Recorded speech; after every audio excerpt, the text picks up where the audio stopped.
I have some questions for you guys, if you don't mind. Oh yeah. Who is your favorite character from season 1? God. Holy shit!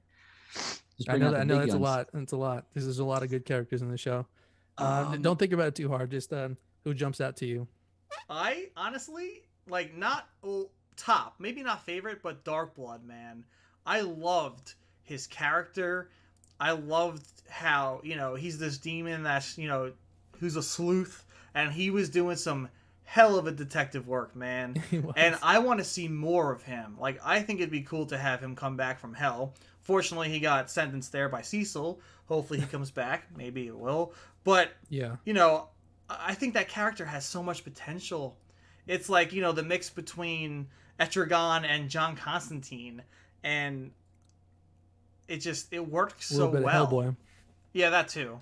I just, he stuck out to me a lot. I wish Yeah. he didn't get banished to hell so quickly, because I do wish we saw more of his character flesh out a little bit.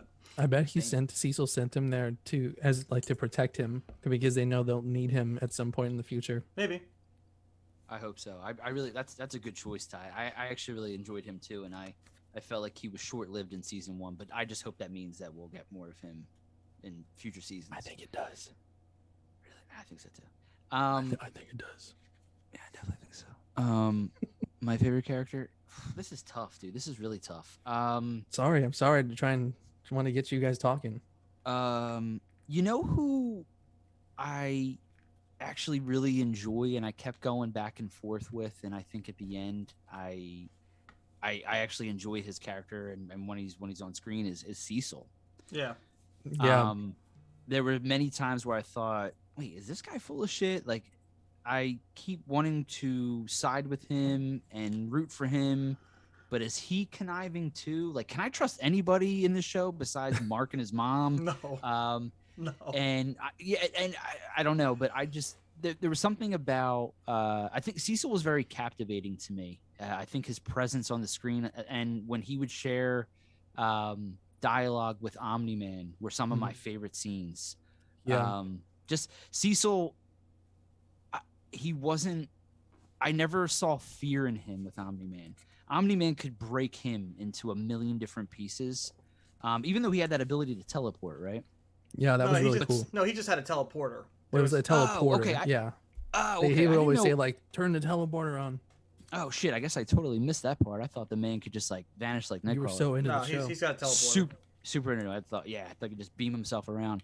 But he, again, Omni-Man could squash him like a bug, but he never, to me, showed any fear.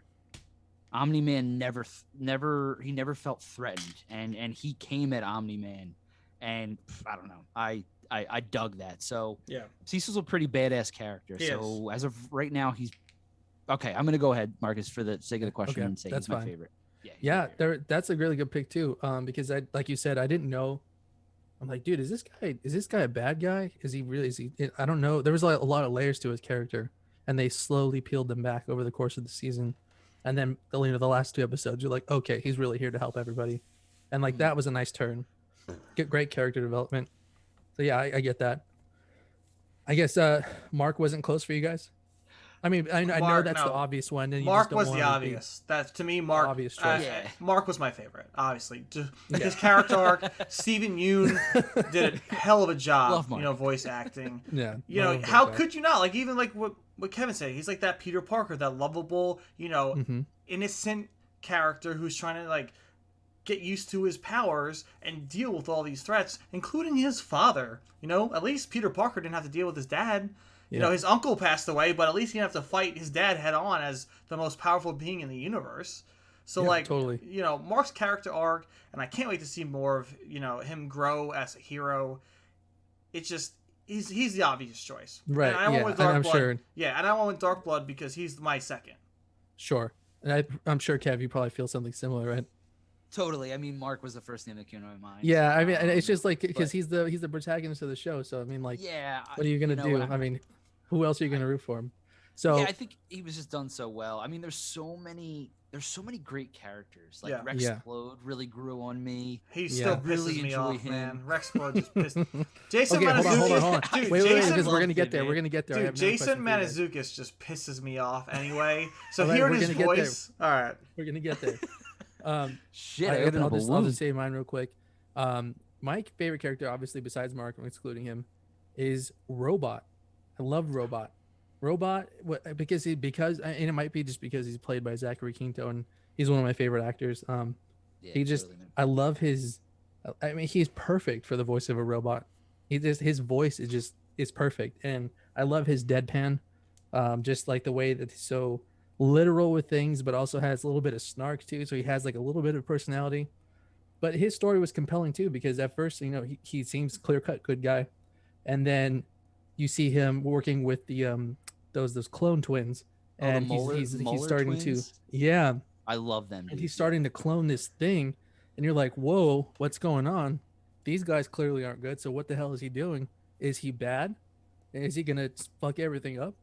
Mhm. And then you find out why, because he wants to clone a version of himself so he can be human and be with Monster Girl. Just I was like, what the fuck? That came out of nowhere. Dude, dude, that But whole, just cool, right? It was like cool character development. Clearly he's a good guy. He's here to help everybody. But I love that character. it's wild how, through they start off season 1 with, Omni-Man just murdering Guardians Yep. of the Globe. So all these characters like Robot, like Cecil, like Darkblood too, like a lot of these characters, you're like, are they evil too? Like, is there no good people in this world? But at the end of the day, they all were good. It was, Omni-Man who was the only one that was the villain. And so Right. it was wild just to see, like, I was so skeptical of everyone, especially Robot, like him working with the Muller twins. Like, I was like, okay, what creepy shit's about to happen on his end? What are you doing? Especially when he Don't took do Rex that. Splode's, DNA. I'm like, what's going on here? Yeah. But it was for, honestly, a good cause. And, A little selfish, but yeah, it was Yeah. a good cause. but Robot, Kind of a Robot, dick move, but sure, Yeah. yeah, it was all right. But Robot's a great choice. I agree. Nah, I love He's it. up there for me too. Cool.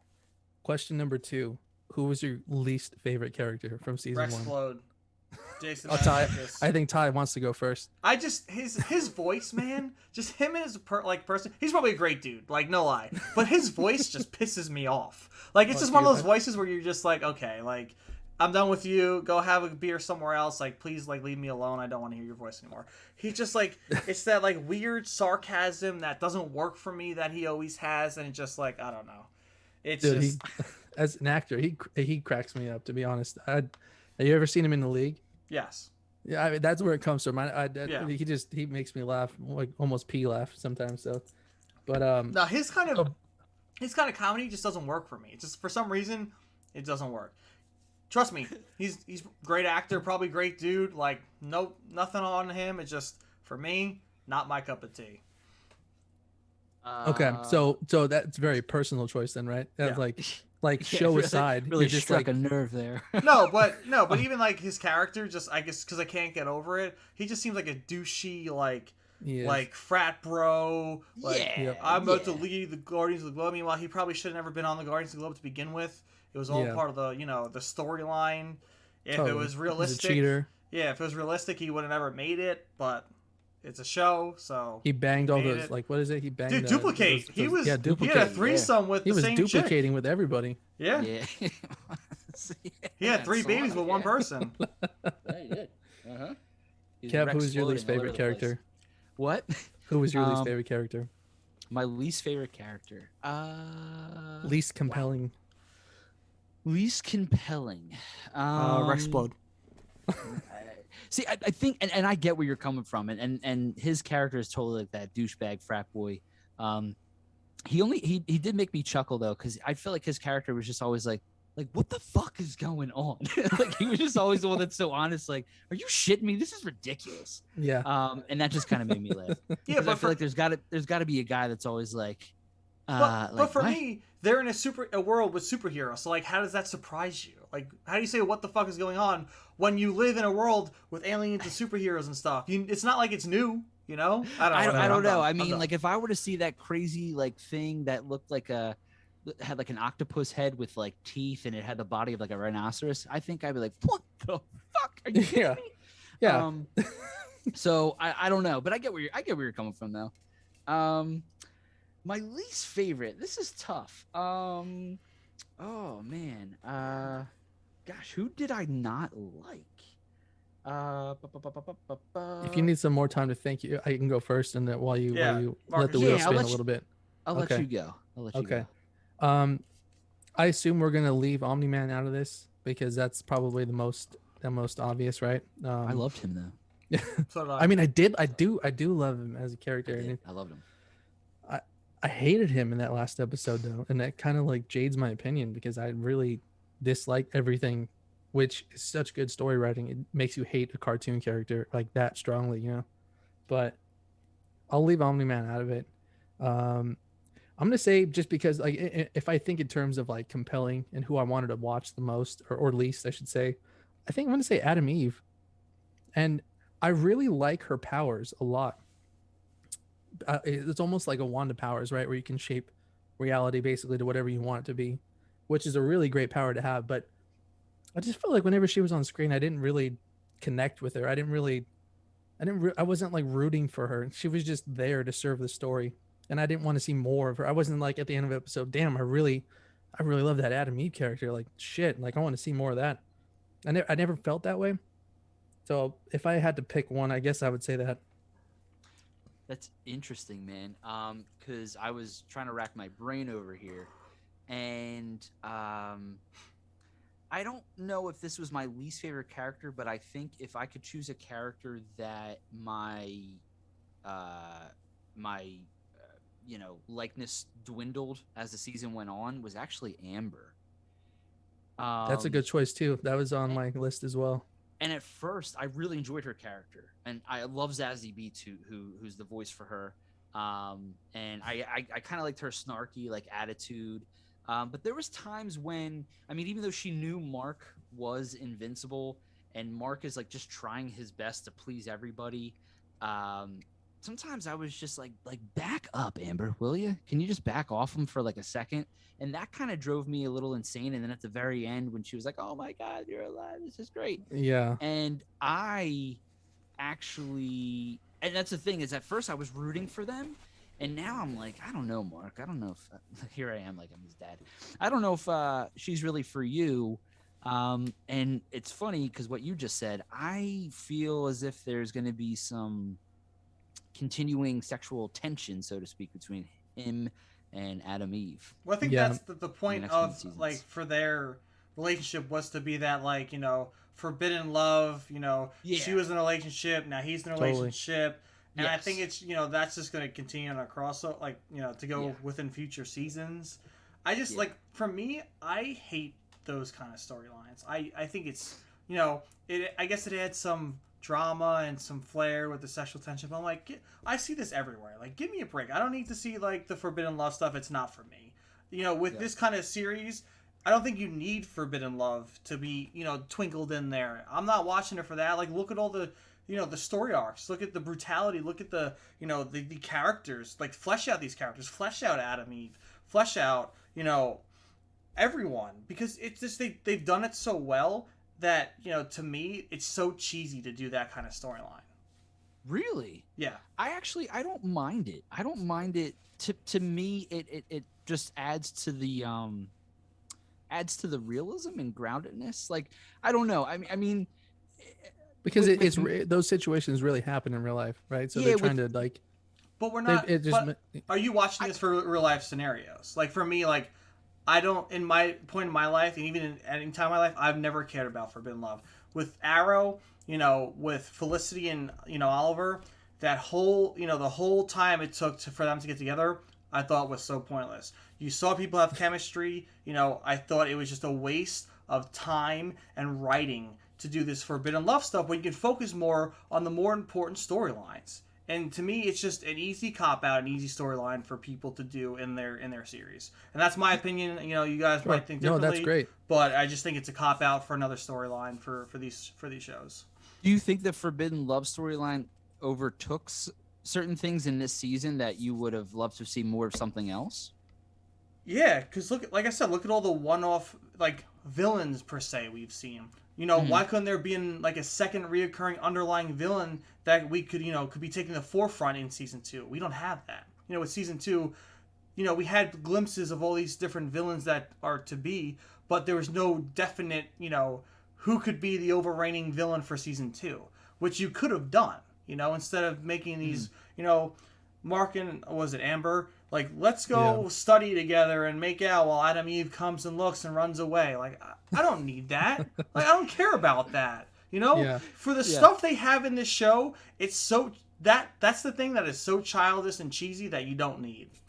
Really? Wow. I didn't know that would strike you that way. It didn't bother me. I don't know.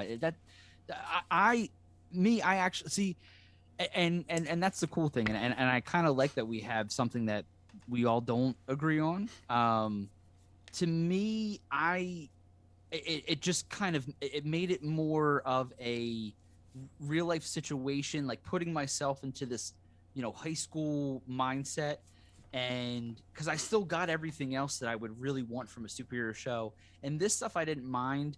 I mean, at the same time, it's all based off of what your likes are, and I am a huge sucker for 80s, like I said, John Hughes, Breakfast Club, 16 Candles kind of movies, and I'll admit that on air right now. So that kind of stuff, I enjoy. It doesn't really take me out of it if it's done well. I mean, if you're lingering on something like that for a while and it doesn't seem to really be going anywhere or causing any, as a viewer, any tension or anything like that, or you're just kind of like plateauing at that point.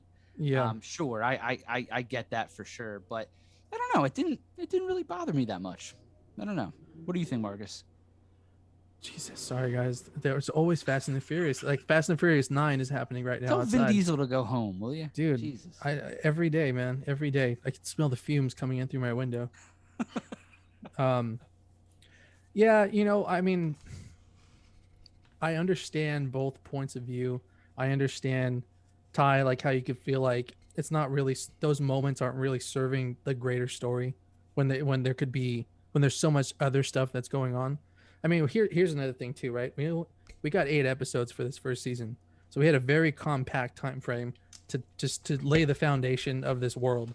And if it was like a 12 episode season, we might have been able to have the best of both worlds. I think they're trying to, like I said, plant some seeds, because eventually, I think you pointed out, Ty, it's kind of obvious where it's going. Him and Adam Eve are going to end up being together eventually.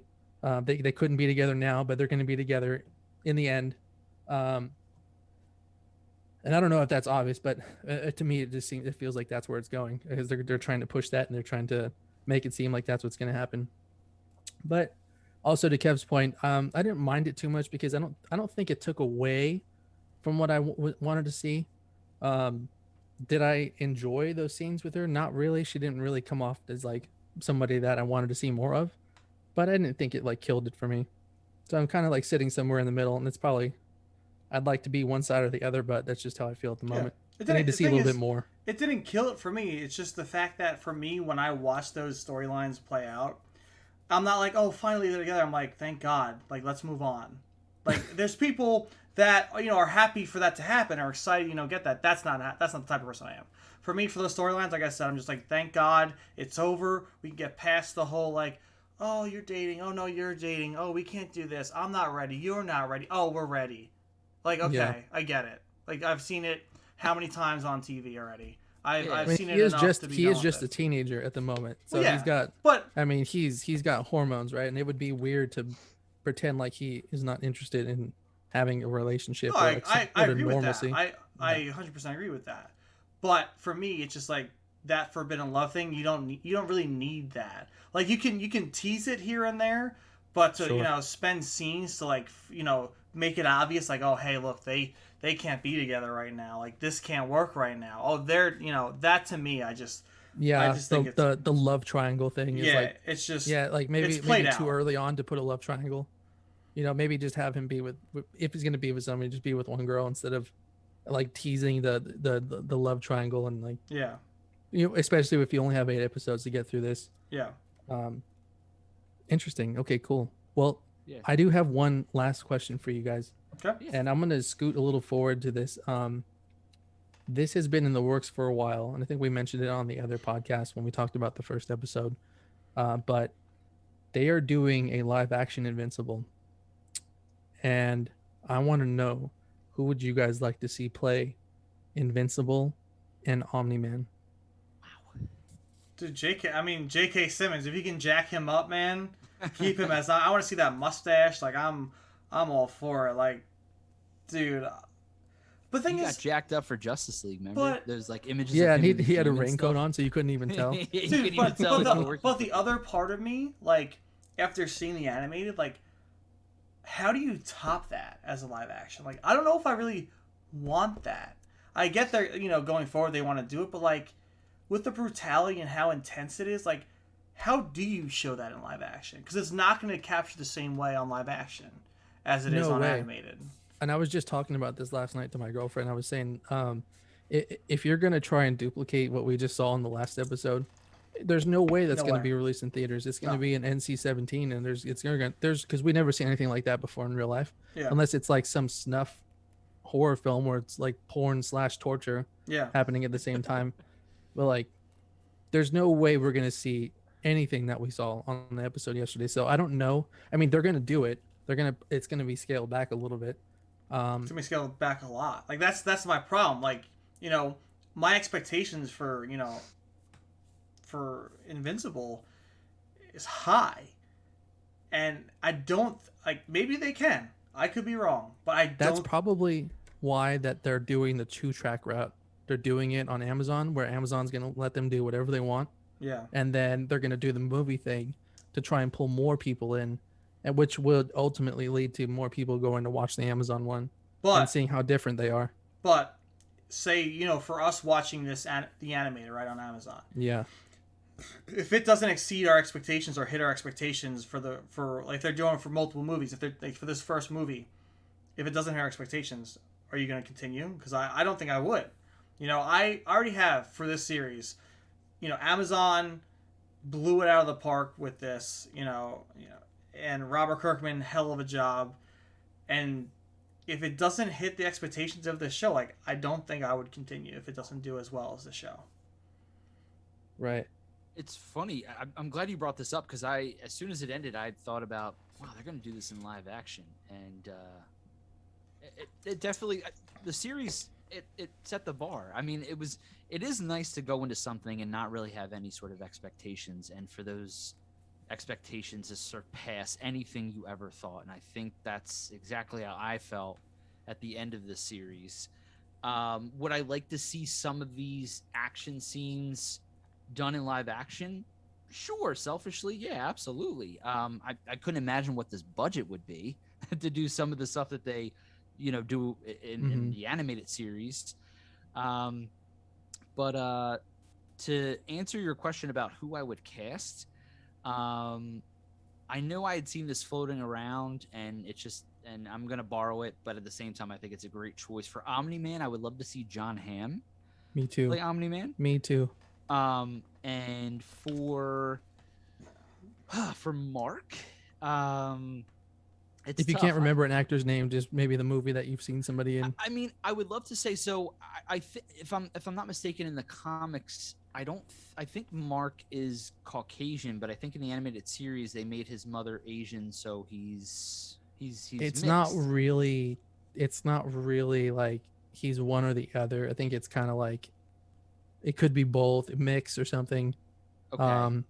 So if they're gonna go for that route, and if I were to think of an Asian actor, the one that's coming to my mind is, and I can't remember his name. He actually just played Liu Kang in the Mortal Kombat film. He was also Zack in the Power Rangers remake.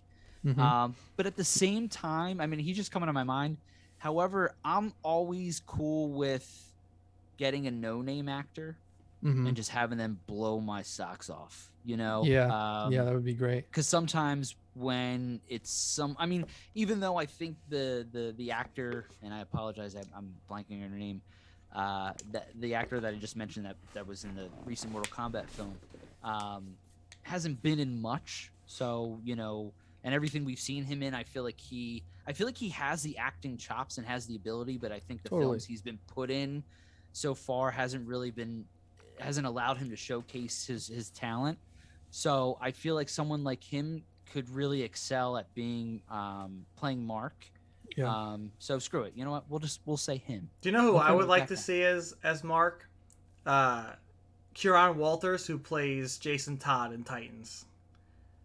Oh yeah. Ah, okay. I think he So could be. I could think he could be pretty damn good. Mark, yeah, Invincible. bulk him up a little bit, get him on some protein shakes. Yeah, Yeah. Um, yeah, yeah, yeah, yeah. so See that? before I give my answers, Ty, I'm gonna go back to what you were saying about like how.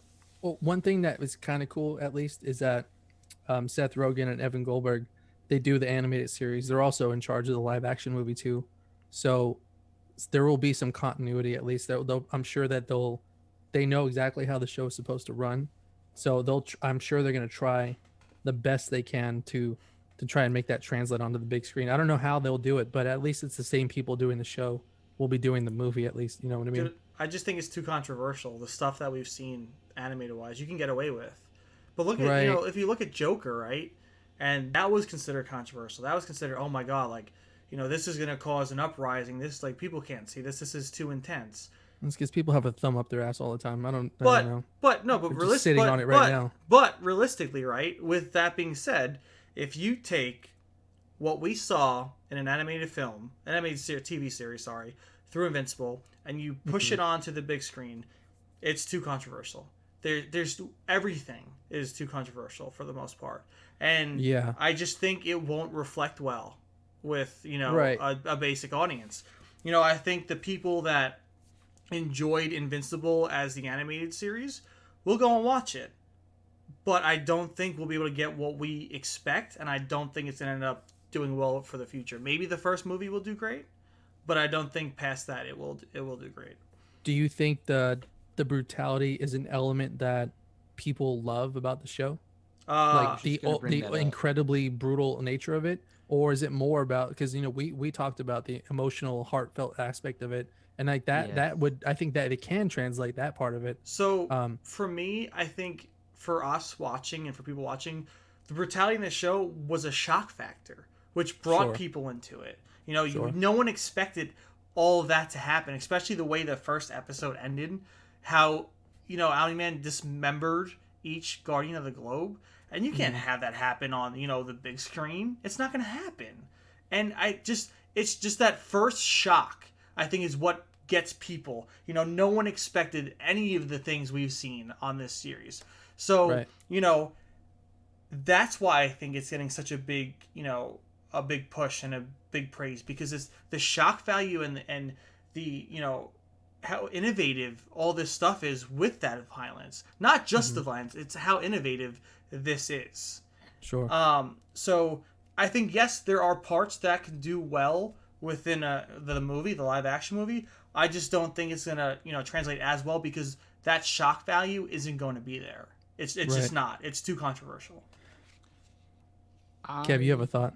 Yeah, I think that and I'm glad you brought this up because I was gonna ask propose the same question. Whether having the brutality and the violence does that really make the show?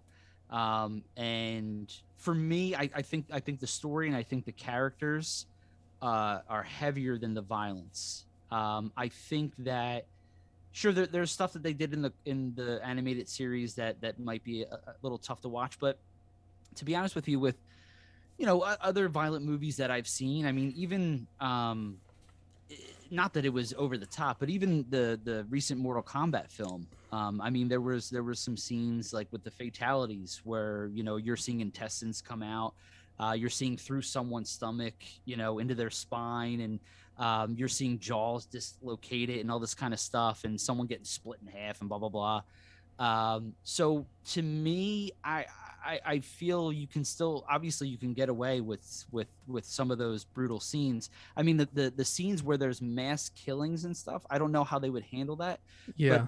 to me that doesn't, I don't, it's not, I'm not nervous about that. I think the story is strong enough, the relationships are strong enough, the characters are strong enough to where this could be uh translated into a live action film. Sure. I mean, and it's so funny how, I mean, of course, it's, the violence. It's fun to talk about, like, oh my God, it was so brutal when this happened and this person's split in half and blah, blah, blah. And we live in a violent world nowadays. And it's like every time we turn on the news, we feel like we see this violent stuff. And like, on one hand, we're so sick of all the violence. But Mm-hmm. then in a show or a movie, we're like, oh my God, it was so brutal and intense. And it's kind of crazy how like the human mind is made up and how we're like super into it with this, but then in real life it's just so even in a live action film, if they have to, for the lack of a better word, dumb it down a bit, I don't know if it's necessarily going to hurt the live action movie that much, because I think if you have great actors, you have great writing, I think the movie could be successful. I really do. Yeah. Um, especially like with a show like The Boys too, right? Because The Boys is a pretty violent show, and they show that on Amazon. Sure. Yeah. They're able to show some stuff on there that's like, okay, that's pretty violent. Um, now again, that's an Amazon property, right? And they show it on streaming TV. They're not Mhm. showing it in the movie theater, so that's a little different, and that's something I would be interested to know if like that would translate to a movie theater. Like would they, because they would have to give a rating, right? Like right now it's like 18 plus, and like Yeah. which essentially, right, is NC 17 Mhm. if I'm not mistaken, right? Yep, Like if it sure. were to be given a movie rating, that's what it would be. Um and again, like another thing is The Walking Dead. That was on AMC for anybody to watch, and they Yeah. showed Negan bashing in Glenn's head. Funny enough, Stephen Yun, who Exactly. I guess gets his ass kicked on all Robert Kirkman projects. Um, Yeah, but Well, they, his see, they beef is showed with him. that, and his eyes popping out, and people stopped watching after that because they were like, nope, this is not for me. I'm not going to watch that anymore. Um, there's just a difference between, if there's a hero and a villain battling out and that happens, and Sure. then, civilians getting destroyed. It's just Yeah. different. It just ends up, Sure. it is different. And Yeah, that's it's why totally different. like, you can have characters do that to each other. That's why you see in The Boys it happens. And Mhm. that's why with Homelander, it was a dream sequence when he, lasered people in half.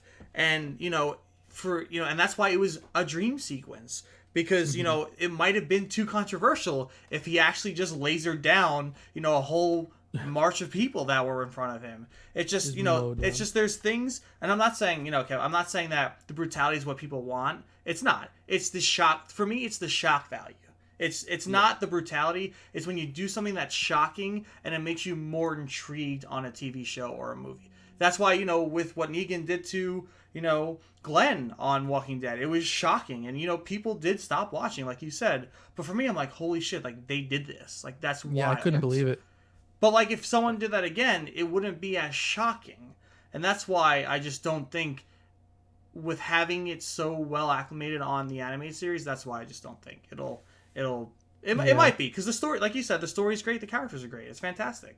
It's just that I think the shock value helps boost it. And Yeah, I don't think I don't like shock value just for the sake of doing it, but Mhm. when it's unexpected and it comes when like in the initial episode, we didn't know that he was going to take everybody out in such a brutal way, and he did, and that was it wasn't doing it just to do it. It was like that there was a purpose to that. yes, There was a point. He was proving a point. So like that was an unexpected shock where it was like, okay, I get where this is going and I like it, even though it's tough, compared to somebody who's running around bashing people's heads in for no reason. yeah, Like that's different. Sure. Anyways, Sure. I digressed a little bit. So I need to let you guys know who I want to see play Invincible and Omni-Man, right? Invincible. Ryan Potter, who plays Beast Boy on Titans, I think Nice. would be a great choice for Mark. yeah, He needs to bulk up a little bit, but he's got the look. He's got that kind of like innocence to him. I think that would be a good part. And then for Omni Man, Kev, I know you already said John Hamm. That was my first choice. So I was just thinking about a second choice here. And let's go to Jeffrey Dean Morgan I think he might Dude. be able to pull that off too. Oh, That's dude, good perfect. choice. Yeah, that is Yeah, perfect. good man. choice, man. He's got Yeah. the chops for sure, and he's Oh, such a totally. good actor. I love him. Totally. We've seen Good guy, him. too. We've seen him murk Steven Yeun before. We can see it Yeah. again. Dude, can you imagine If they the just parallels? brought Steven Yeun to play the live action Mark, I would actually. he's a wouldn't little. mind. He's older though, I guess. So He it wouldn't is, yeah, really- because he's supposed yeah. to be in high school. But then Yeah. again, they had Steven Tobey Yeun has Maguire a playing young a high face. school student. Yeah, No, Tobey Maguire was Steven 45 years old. Steven Yeun could have a young face. I've seen it. Glenn always seemed like a little younger to me. Yeah. Sorry, I don't like know. cats on the show. His tail.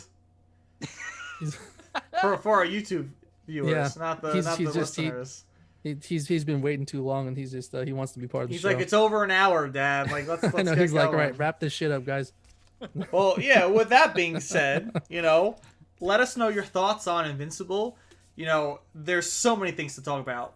What you thought about the season finale, what you want to see going forward for season 2, season 3. What do you think about a live action one? We all have different thoughts on it. Make sure to comment below. And I think it was a hell of a episode, hell of a beers of the weekday. Yeah. I'm happy Hell of a with show. my, jelly ring porter from Long Ireland. And, This is great. I love my super sessions from Warwick Farm Brewing. Bravo, Yeah. gentlemen. New World Ales, Mark and Sean, you guys got me through this one with Desolation. This was great. This was perfect for this episode. It was. Awesome. And then, guys, as always, it's an honor and it's a privilege. Cheers, my guys. friends. Cheers, guys.